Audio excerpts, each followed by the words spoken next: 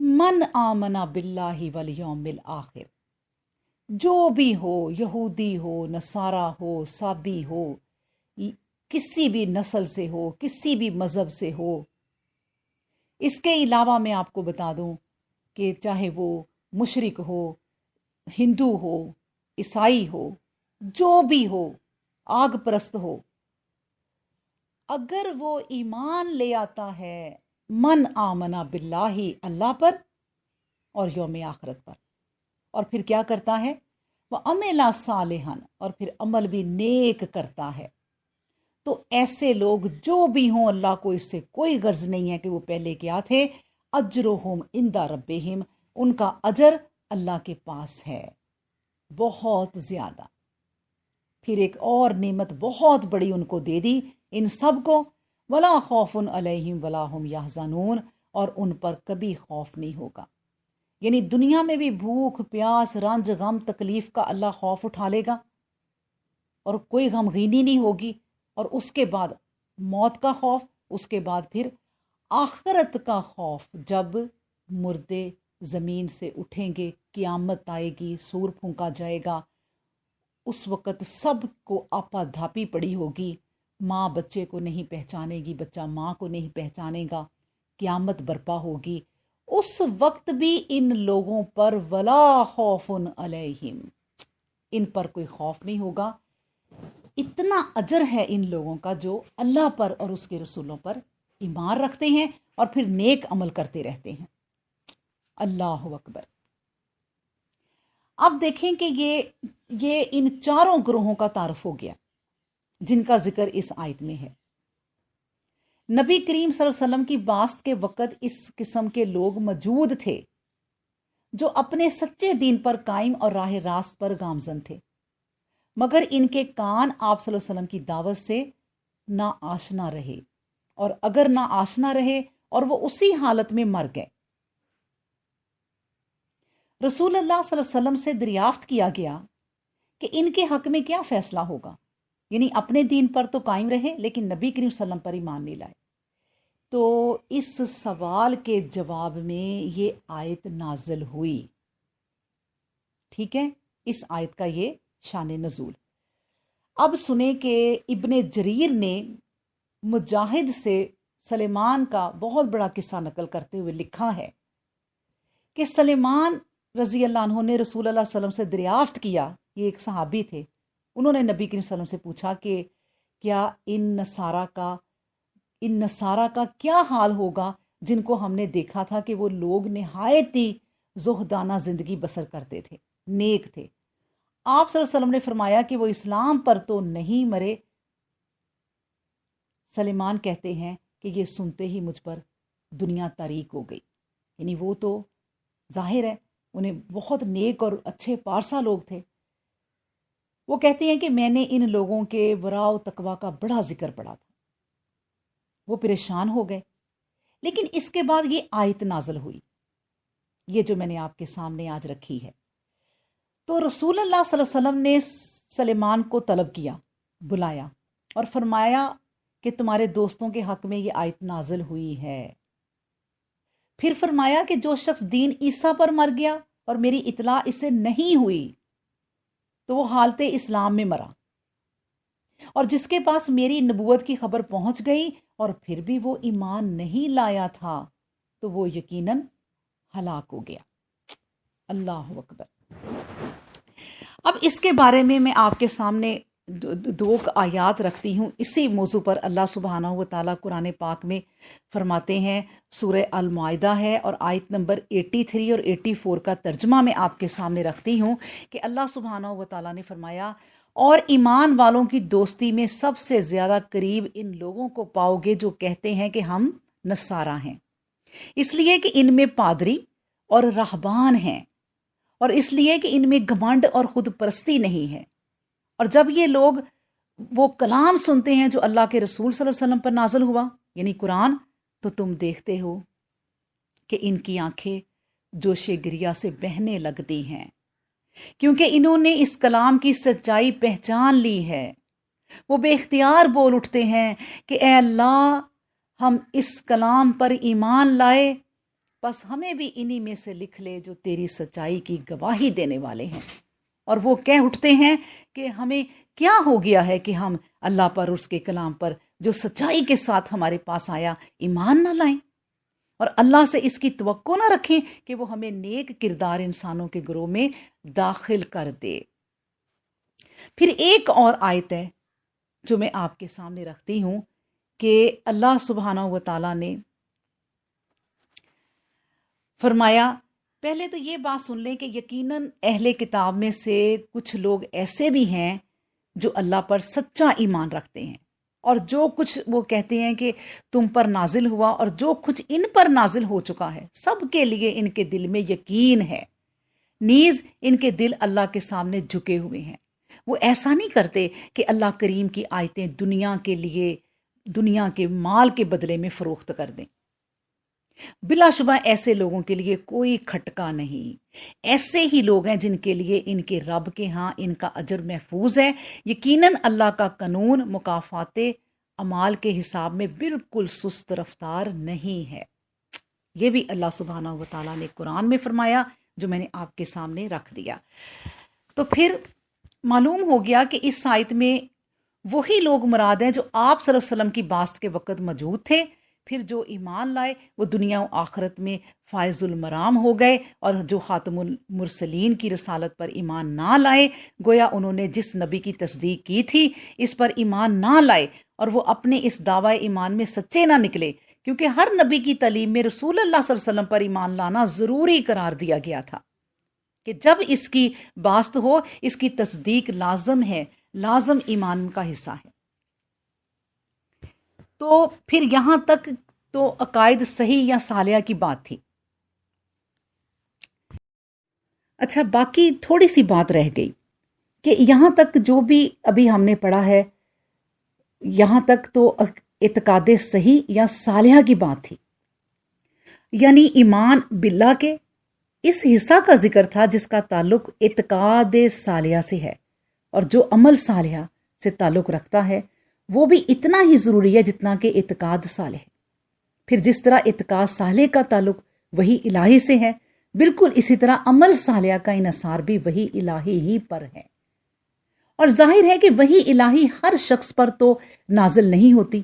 لہٰذا اعتقاد صالحہ اور عمل صالح دونوں ہی کا تعلق رسول صلی اللہ علیہ وسلم کے اسوہ حسنہ سے ہے۔ جو عقیدہ آپ کے بتائے ہوئے عقائد کے مطابق ہوگا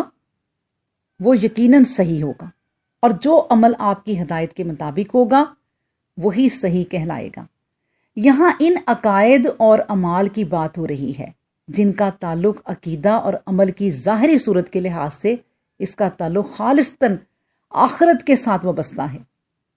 لیکن اس کا یہ مطلب نہیں کہ اس دنیا میں اس کا نتیجہ ظاہر ہی نہیں ہوگا یا ظاہر نہیں ہو سکتا۔ مطلب یہ ہے کہ ایک اچھے عمل اور اعتقاد کا نتیجہ ہر حال میں اچھا ہوگا، اس دنیا میں بھی اور آخرت میں بھی، اور یہ کہ اچھا عمل یا اچھا اعتقاد صرف دنیا ہی کے لیے نہیں ہوگا بلکہ دنیا کے لیے، یعنی آخرت کے لیے ہی نہیں ہوگا بلکہ دنیا کے لیے بھی ہوگا۔ یعنی جب انسان کوئی نیک عمل کرتا ہے تو اس کو سمجھ لیں آپ اس طرح کہ پہلی کمیٹی اس کی دنیا میں ہی نکلتی ہے اور آخرت کے الگ اجر ملتے ہیں۔ اور سب سے خوبصورت اجر جو میں نے آپ کے سامنے رکھا اس آیت کا کہ لا خوف علیہم ولا ہم یحزنون، یہ الفاظ اس کی تشریح میں بالکل صاف اور واضح ہیں کہ یہ وہ حالت اور مرتبہ ہے جو روحانی زندگی کی آخری غایت ہے۔ سبحان اللہ۔ وآخر دعوانا ان الحمد للہ رب العالمین۔